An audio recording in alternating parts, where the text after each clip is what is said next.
নমস্কার, পম্পার রান্নাঘরে আপনাদের স্বাগত। আজ আমার রেসিপি কাঁচা ইলিশ। ইলিশ তো আপনারা ছোট থেকে বড় সবাই ভালোবাসেন। একবার এইভাবে কাঁচা ইলিশ বাড়িতে বানিয়ে টেস্ট করুন। আপনারা ইলিশের প্রেমে পড়ে যাবেন।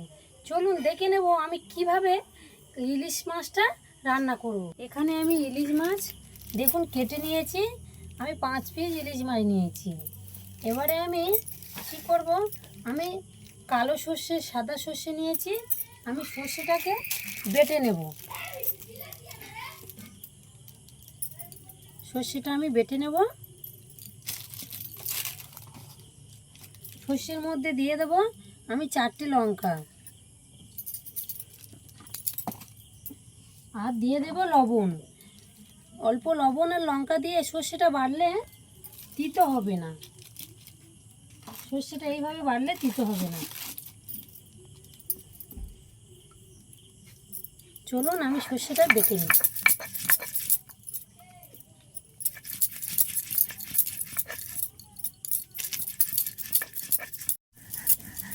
এখানে আমার সর্ষেটা বাটা বাটা হয়ে এসছে। আমি এখানে অ্যাড করে দেব জিরে, 1 চামচ জিরে দেবো। এখানে জিরেটা দিলে জিরের ফ্লেভারটা খুবই ভালো আসে এই সর্ষে পোস্তর সঙ্গে।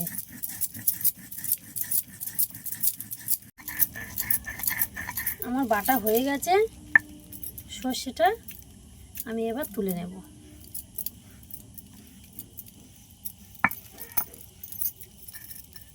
একেবারে আমি তুলে মাছের মধ্যে দিয়ে দেব। সেই একই শিলে আমি পোস্ত অল্প পরিমাণে আমি বেটে নেব। পোস্ত আর কয়েক কুচি টমেটো আমি দিয়ে একসাথে বেটে নেব।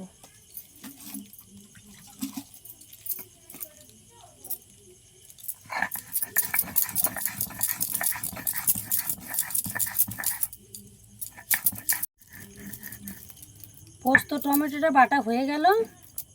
আমি এবার আবারও মাছের সঙ্গে দিয়ে দেব। এবার আমি একে একে সব উপকরণ দিয়ে দেব।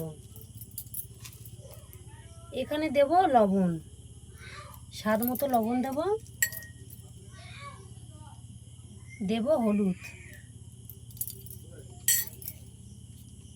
আর দিয়ে দেব সর্ষের তেল।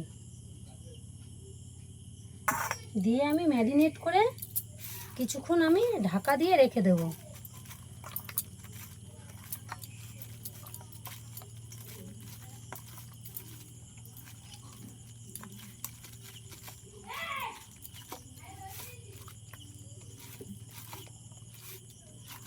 কিছুক্ষণ আমি ম্যারিনেট হয়ে গেছে, ঢাকা দিয়ে আমি রেখে দেব।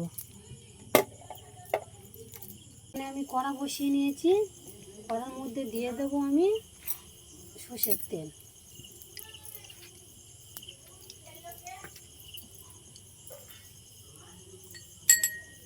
তেলের মধ্যে দিয়ে দেব 1 চামচ কালো জিরে।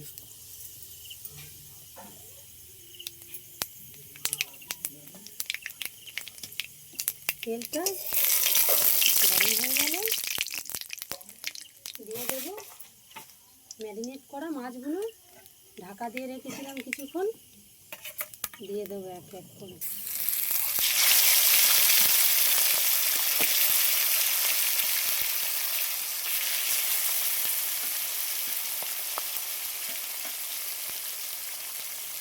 আমি মাছগুলো কিন্তু ভাজবো না, জাস্ট একটু এইভাবে একবার উল্টে দেবো।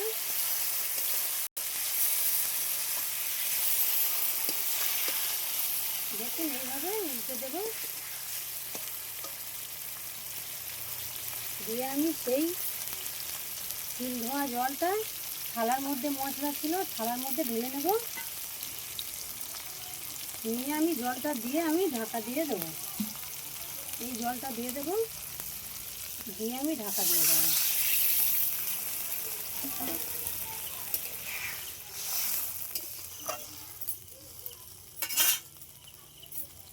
3 মিনিটের মতো আমি ঢাকা দিয়ে দেবো। 3 মিনিট ঢাকা দিয়েছিলাম। এবার 3 মিনিট পরে আমি খুলে দেবো।